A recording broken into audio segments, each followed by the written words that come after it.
ओम शांति। ओम शांति। आज 3 अगस्त 2026 आज की साकार मुरली के अनमोल मधुर महावाक्य सुनेंगे। मीठे मीठे बाबा के मीठे बच्चे, तुम सच्चे सच्चे राज ऋषि राजयोगी हो। तुम सच्चे सच्चे राज ऋषि राजयोगी हो। तुम्हें राजाई के लिए पवित्र जरूर बनना है। प्रश्न है, कौन सा अटेंशन राजाई के लायक बना देता है? कौन सा अटेंशन राजाई के लायक बना देता है? उत्तर है, बाबा कहते अगर पढ़ाई पर पूरा पूरा अटेंशन है तो राजाई मिल जाती है। बाप जो सुनाते हैं उसे अच्छी रीति सुनकर धारण करो। बाप जो सुनाते हैं उसे अच्छी रीति सुनकर धारण करो। बाप ने सुनाया और बच्चों ने सुना तो राजाई मिल जाएगी। अगर सुनते समय उबासी देते व झुटका खाते, बुद्धि भटकती तो राजाई गंवा देंगे। इसलिए पढ़ाई पर पूरा अटेंशन दो। गीत है, हमें उन राहों पर चलना है। ओम शांति। रूहानी बाप रूहानी बच्चों प्रति समझा रहे हैं। आज बच्चों को हठ योग और राजयोग पर समझाते हैं। बच्चों को मालूम है वह जो भी सिखलाते हैं सब है हठ योग, क्योंकि वह कर्म सन्यासी हैं। वास्तव में गृहस्थियों को हठ योग कर्म सन्यास सीखना नहीं है। वास्तव में गृहस्थियों को हठ योग कर्म सन्यास सीखना नहीं है, वह तो है ही निवृत्ति मार्ग। वह धर्म ही अलग है। तुम्हारा धर्म देवी देवता धर्म है। जिन देवी देवताओं ने राजयोग से ही राज्य पाया है, अभी तुम राज ऋषि हो। ऋषि उन्हों को कहा जाता है जो पवित्र रहते हैं। तुम अभी पवित्र हो। अगर पवित्र ना रहे तो उनको राज ऋषि नहीं कहा जाता। अगर पवित्र ना रहे तो उनको ऋषि नहीं कहा जाता। बाबा कहते तुम राजाई पाने के लिए पवित्र बनते हो। वह कोई राजाई पाने के लिए पवित्र नहीं बनते। बाबा कहते तुम जानते हो कि पवित्र दुनिया में हमको पवित्र राजाई थी।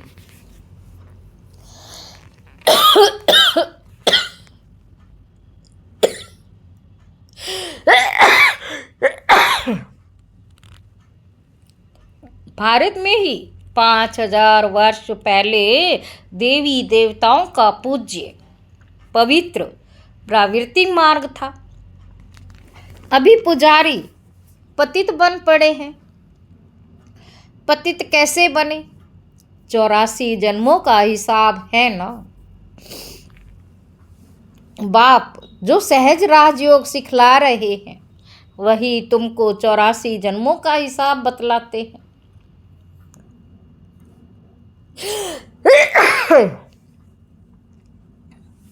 दूसरे धर्म को सन्यास धर्म वाले क्या जाने। यह है देवी देवताओं का प्राचीन धर्म। वह है पीछे वाला धर्म। जो पास्ट हो गए हैं उनको सन्यासी समझ ना सके। बाबा कहते तुम जानते हो हठ योग अनेक प्रकार के हैं। द्वापर से भक्ति मार्ग के साथ हठ योग शुरू होता है। अभी फिर है राजयोग। वह हठ योग जन्म बाई जन्म सीखते आए हैं। राजयोग तुम एक जन्म में ही सीखते हो। उनको जन्म बाय जन्म पुनर्जन्म लेकर हठ योग सीखना ही है। तुमको राजयोग सीखने के लिए पुनर्जन्म नहीं लेना पड़ता। बाबा कहते ये राजयोग तुम सिर्फ संगम पर ही सीखते हो। राजाई मिल गई, स्वर्ग हो गया, फिर और सब धर्म खत्म हो जाते हैं। तुम राज ऋषि हो। राधे कृष्ण भी पवित्र हैं ना। श्री कृष्ण को महात्मा भी कहते हैं। महात्मा पवित्र होते हैं। तुम भी अभी महात्मा व राज ऋषि हो। महात्मा अर्थात पवित्र महान आत्मा। ये बातें कोई शास्त्रों में नहीं है। शास्त्र तो बाद में बनते हैं। कहानियों मिसल बैठ लिखते हैं। जो पास्ट हो जाता वह बैठ खेल बनाते हैं। सच्चा तो नहीं है।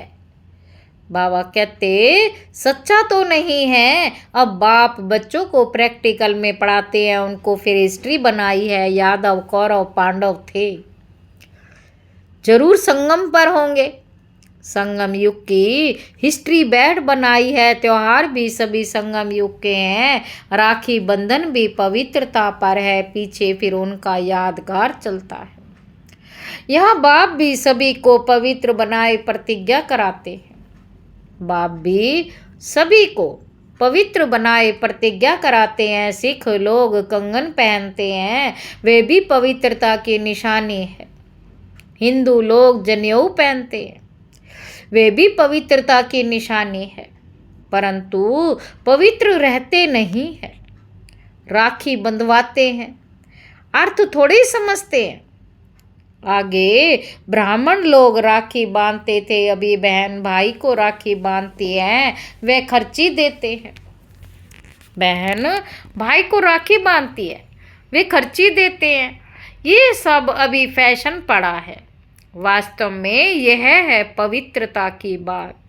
बाप कहते हैं बच्चे काम माँ शत्रु है। वे ब्राह्मण लोग कोई ऐसे नहीं समझते हैं। अभी बेहद का बाप कहते हैं बच्चे प्रतिज्ञा करो। बेहद का बाप कहते बच्चे प्रतिज्ञा करो, हम पवित्र बनेंगे, कभी विकार में नहीं जाएंगे। बुलाते भी इसीलिए हो कि आकर पतितों को पावन बनाओ। सतयुग त्रेता में कोई राम राज्य नहीं।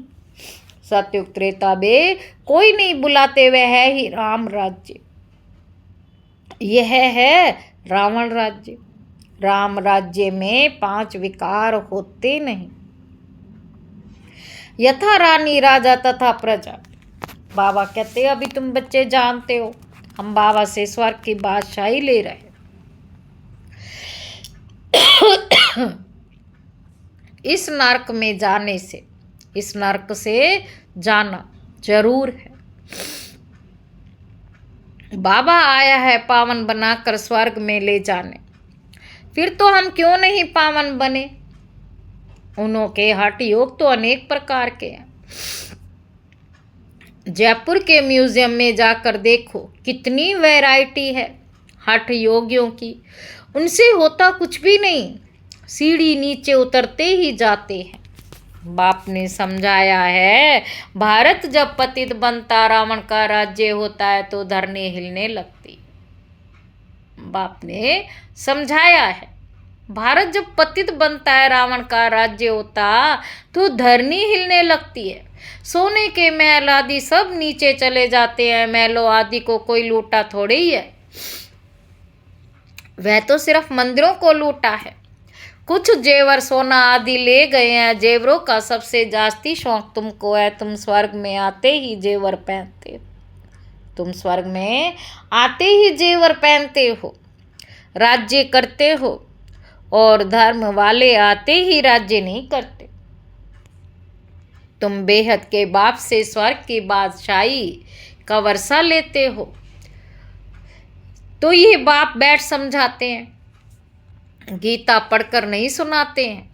गीता में जो कुछ लिखा है वह सब मैंने कहा नहीं, वह तो मनुष्यों ने मेरे महावाक्यों को बाद में बैठ शास्त्र बनाया है। मनुष्यों ने मेरे महावाक्यों का बाद में बैठ शास्त्र बनाया है। हमने जो तुमको सुनाया वह तुमने ही सुना और फिर जाकर राजाई की। वहाँ ये ज्ञान नहीं रहता। यहाँ तो बाप टीचर बैठ शिक्षा देते हैं, बाप तो हिंदी में ही समझाते हैं। यहाँ सब हिंदी हिंदी कहते रहते हैं ना, यहाँ सब हिंदी हिंदी कहते रहते हैं ना। जो उन्हों की भाषा है वास्तव में प्राचीन भाषा हिंदी ही है, ना कि संस्कृत। ये संस्कृत तो शंकराचार्य के बाद निकली है। जो आते हैं वे अपनी भाषा चलाते हैं। बाकी ऐसे नहीं कि बाबा ने गीता संस्कृत में सुनाई है, नहीं। गुरु नानक का अपना ग्रंथ है, उसने सिख धर्म स्थापन किया, उनको भी अवतार मानते हैं। उसमें राजाएं भी होते हैं, सन्यासियों में राजाई नहीं है। बाबा ने समझाया है बुद्ध क्राइस्ट आदि पहले गृहस्थी आत्मा थे। बुद्ध क्राइस्ट पहले गृहस्थी आत्मा थे। अब गृहस्थी पतित आत्मा तो धर्म स्थापन कर ना सके, उनमें पवित्र आत्मा आई जिसने धर्म स्थापन किया। दूसरे धर्म तो किस्म किस्म के बहुत है, आकर अपना छोटा मठ पंथ स्थापन करते हैं। झाड़ में भी दिखाया है ना। तो हठ योग और राजयोग में बहुत फर्क है। ये बातें समझने की हैं। जिसको समझ में नहीं आती होंगी वह गुटखा खाते उबासी देते रहेंगे। यहाँ तो तुमको खजाना मिलता है, बड़ी भारी कमाई है। बाबा कहते तुम रत्नों से झोली भरते हो, तो ये आंखें खोल कर सुनना होता है। जुटके खाते रहेंगे या बुद्धि बाहर भटकती रहेगी तो राजधानी पा ना सके। बाबा कहते तुम हो राज ऋषि राजाई प्राप्त करने वाले। बाप राजधानी स्थापन करते हैं, श्री कृष्ण नहीं करते। श्री कृष्ण तो बाप का वर्षा लेता है। अब तुम्हारा बाप है निराकार, जिससे वर्षा ले रहे हो विश्व की बादशाही का, जिससे वर्षा ले रहे हो विश्व की बादशाही का।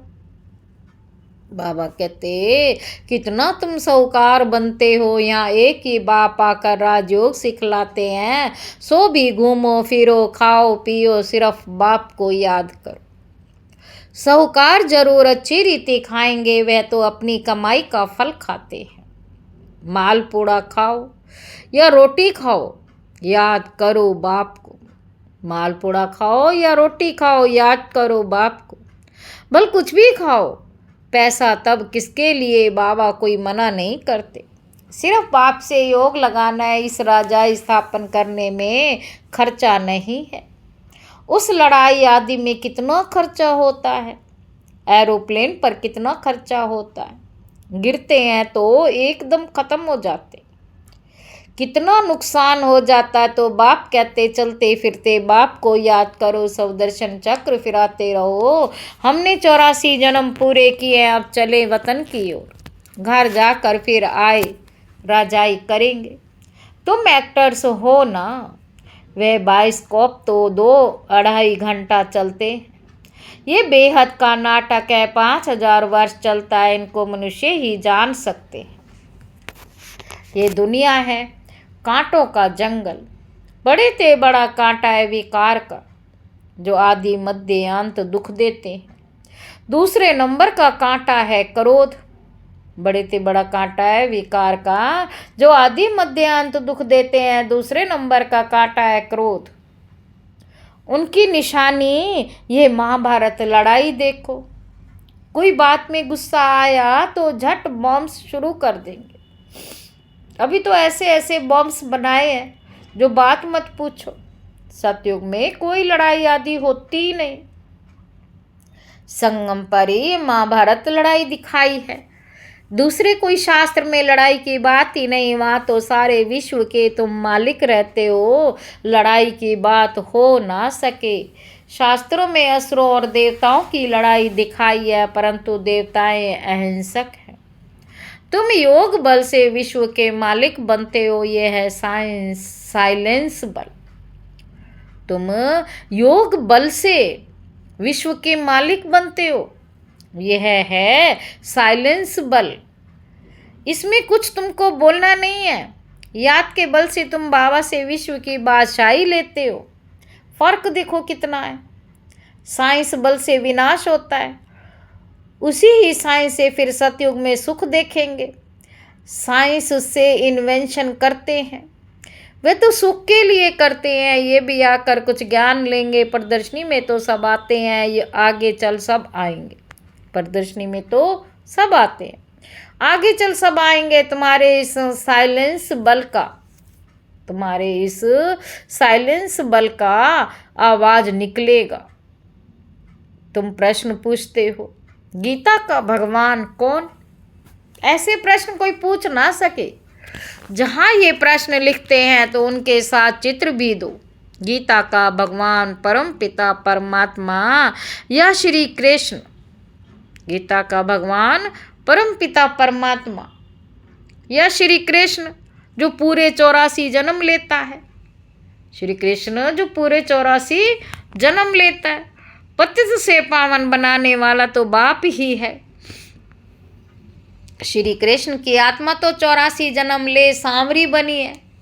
उनको बैठ समझाते हैं, तुमने 84 जन्म लिए हैं, तुम अपने जन्मों को नहीं जानते हो। एक्टर्स को पता होना चाहिए ना।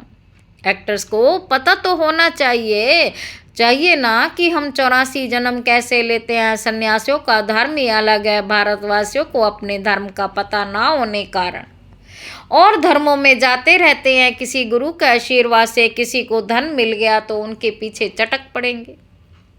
फिर देवाला निकला तो कहेंगे खुदा की भावी। बच्चा मिला बहुत खुशी होगी। अच्छा 10-12 दिन के बाद बच्चा मर गया तो कहेंगे ईश्वर की भावी। इनको जिंदा करना हमारे हाथ में नहीं है। बाबा कहते हमें इनको जिंदा करना हमारे हाथ में नहीं है। बाबा के बहुत ऐसे मिसाल देखे हुए हैं। ऐसे बहुत होते हैं। यहाँ तो बाप बैठा है, बाप बच्चों को समझाते हैं, मीठे मीठे बच्चों पावन बनो।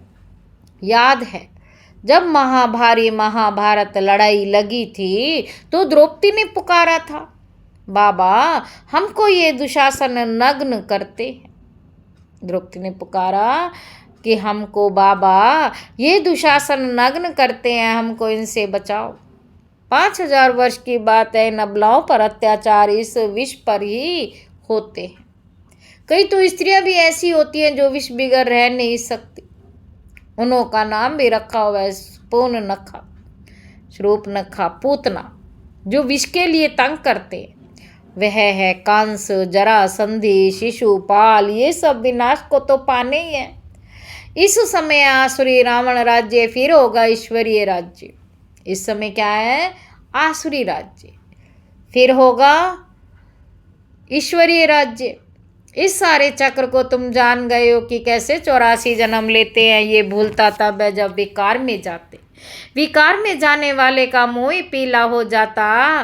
खुद ही समझते हैं ये हमने क्या कर दिया। पाप कहते बच्चे इस विषय गटर में मत जाओ।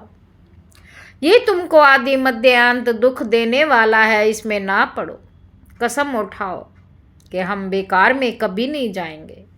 भगवानोवाच काम महाशत्रु है। हर एक चित्र में पहले तो ये लिखो, ज्ञान सागर पतित पावन गीता ज्ञान दाता। ज्ञान सागर पतित पावन गीता ज्ञान दाता शिव भगवानोवाच। तो फिर श्री कृष्ण का नाम उड़ जाए। हमको गीता का भगवान बैठ ये बतलाते हैं, वही ज्ञान हम लेते हैं। भगवान ही आकर नई दुनिया स्थापन करते हैं और पुरानी दुनिया का विनाश होता है। रुद्र ज्ञान यज्ञ है ना, रुद्र ज्ञान यज्ञ है ना, असुल है शिव बाबा। रुद्र बाबा नहीं कहेंगे। बॉम्बे में बाबरीनाथ का भी मंदिर है। अब बबुल कहा जाता है कांटों को। बबरीनाथ नाम क्यों रखा है ये कोई समझते नहीं। बाबा कहते चित्र तो शिव का ही है, बाकी तो अनेक नाम रख दिए हैं। शिव बाबा ही आंख और कांटों के जंगल को फूलों का बगीचा बनाते हैं, वही तुम्हारा बाबा है। उनका नाम है शिव। शिव परमात्माए नमः। शिव परमात्माए नमः। ब्राह्मण देवी देवताए नमः। अक्षर बिल्कुल क्लियर है। अब वह परम पिता परमात्मा बैठ इस रथ द्वारा समझा रहे हैं, हो बहु जैसे लौकिक बाप समझाते। बच्चे, हमारे कुल को कलंक नहीं लगाना, कोई खराब काम नहीं करना। ये बाबा भी कहते हैं, बच्चे विकार में तो कभी नहीं जाना। पवित्र बनने बिगर स्वर्ग में उच्च पद पा नहीं सकेंगे, बहुत जबरदस्त कमाई तुम कर रहे हो।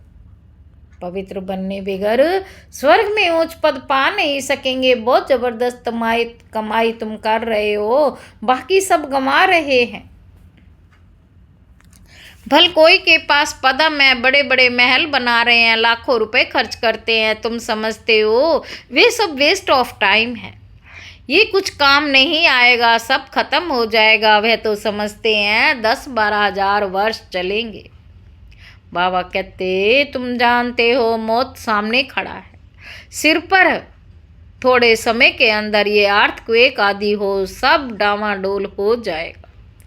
अर्थक्वेक आदि में अनगणित मर जाते हैं, अब तो विनाश होना ही है। विनाश का साक्षात्कार और स्थापना का साक्षात्कार किया है, सो फिर इन आँखों से देखेंगे भक्ति मार्ग में कितना कुछ करते, परंतु कोई वैकुंठ में जा ना सके, ज्ञान बिगर सदगति हो ना सके। ये सब भक्ति मार्ग के खिलौने हैं। अच्छा, मीठे मीठे सिकिलते बच्चों प्रति माता पिता बाप दादा का याद प्यार और गुड मॉर्निंग। रूहानी बाप के रूहानी बच्चों को नमस्ते। हम रूहानी बच्चों की रूहानी बाप दादा को याद प्यार और गुड मॉर्निंग। नमस्ते बाबा, नमस्ते, शुक्रिया बाबा, शुक्रिया। धारणा के लिए मुख्य सार पहला पॉइंट है, कुल कलंकित करने वाला कोई भी खराब काम नहीं करना, पवित्र बनने की अपने आप से प्रतिज्ञा करनी। दूसरा पॉइंट है, अब अपना टाइम मनी वेस्ट नहीं करना है, फूलों के बगीचे में चलने के लिए कांटे निकाल देने हैं। वरदान है, अलौकिक खेल और खिलौनों से खेलते हुए सदा शक्तिशाली बनने वाले अचल अडोल भव। अलौकिक जीवन में माया के विघ्न आना भी एक खेल है। जैसे शारीरिक शक्ति के लिए खेल कराया जाता, ऐसे अलौकिक युग में परिस्थितियों को खिलौना समझकर ये अलौकिक खेल खेलो, इनसे डरो व घबराओ नहीं।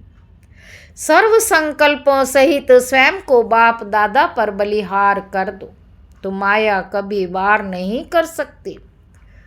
रोज अमृत वेले साक्षी बन स्वयं का सर्व शक्तियों से श्रृंगार करो, तो अचल अडोल रहेंगे। स्लोगन है, कोई भी संसार समाचार सुनना सुनाना, ये भी स्वयं में किचड़ा जमा करना है। ये अव्यक्त इशारे अपवित्रता के बीज को भी समाप्त कर संपूर्ण स्वच्छ पवित्र बनो। बाप दादा का मुख्य फरमान है, निरंतर याद में रहो और मन वाणी कर्म से पवित्र बनो। संकल्प में भी अपवित्रता व अशुद्धता ना हो, इसको कहते हैं संपूर्ण पवित्र। संकल्प में भी अगर पुराने अशुद्ध संस्कार टच करते हैं, व्यर्थ संकल्प चलते हैं या स्वप्न आते हैं, तो भी संपूर्ण पवित्र नहीं कहेंगे। इसलिए पवित्र भव योगी भव के पहले पाठ को स्वरूप में लाओ, तभी बाप समान और बाप के समीप आने के अधिकारी बन सकते हो। अच्छा, ओम शांति।